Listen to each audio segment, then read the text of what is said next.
In this video, we will discuss about way to schedule the Google meeting using your laptop or computer. This is really important when your phone is quite old, mobile phone is old, and it is not having enough space to accommodate the new app. So for this you will have to use your PC or your computer, and then you will have to log into your Gmail. When you log into your Gmail, on the left hand side corner you can see two options for Google Meet, left hand side bottom corner. So the first option is to start a meeting and the second option is to join a meeting, but there is no option given to schedule the meeting. Then as there is no option, then you can go to Google App Manager, which is present at the right hand side top corner. You can see the 9 dots. It is Google App Manager. You have to click on that. Here also you can find one app of Google Meet. You can click on this. When you will click on this, the new window will open, but here also there is no option to schedule the Google Meet. There is only option to join or start a meeting. Okay, so scheduling of the meeting is quite confusing here.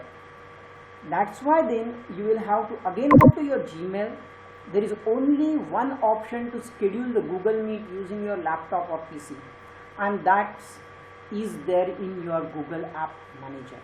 Again you go to those 9 dots on the right hand side corner, click on those, and then go to Google Calendar.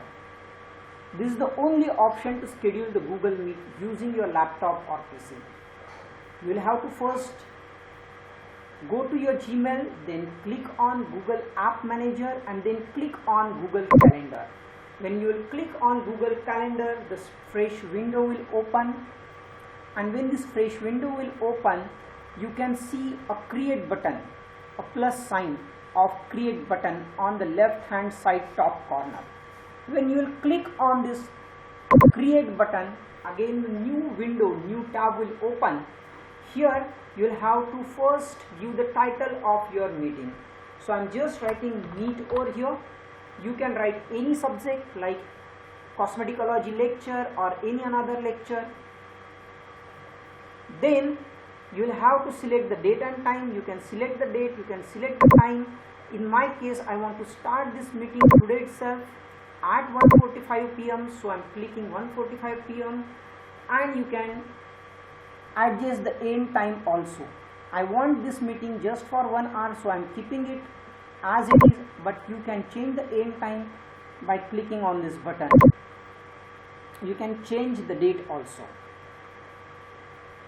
When you do with all these things, the next important thing that you have to do is to add the guest, because without addition of at least a single guest, you will not be able to get the link, shareable link to invite the guest.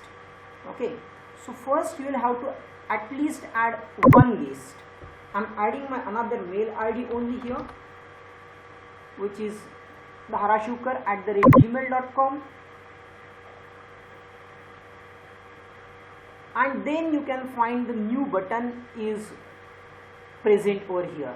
Previously it was not there, now it appeared. So you don't have to click on this button, you will have to click here below, exactly below this button, and when you will click below this button, you will get the shareable meeting ID, password and all.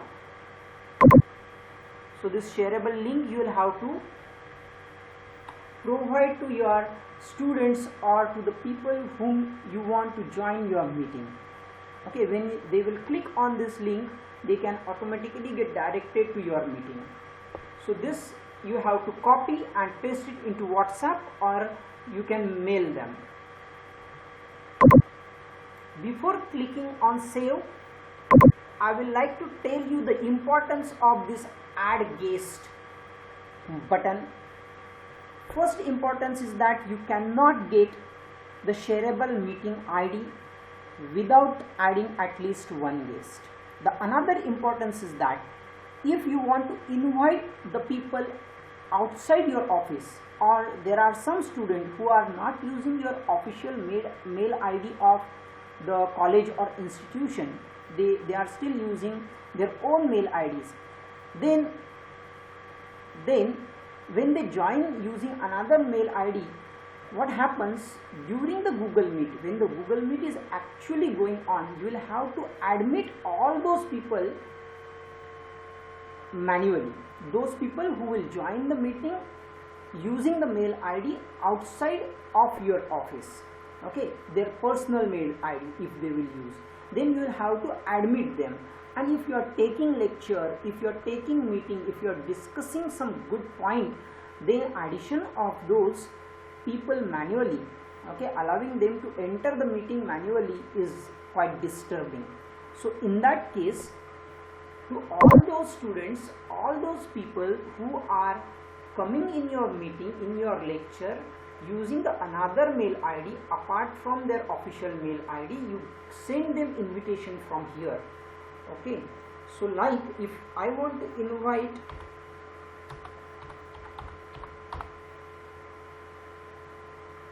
Madhuri, who is using another mail ID always, then I will just click on her mail ID and she will get the invitation when I will click on save button and send the invitation to her, okay.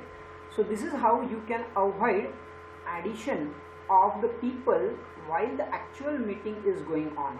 Manual addition can be avoided using this, okay. At last you will have to save this.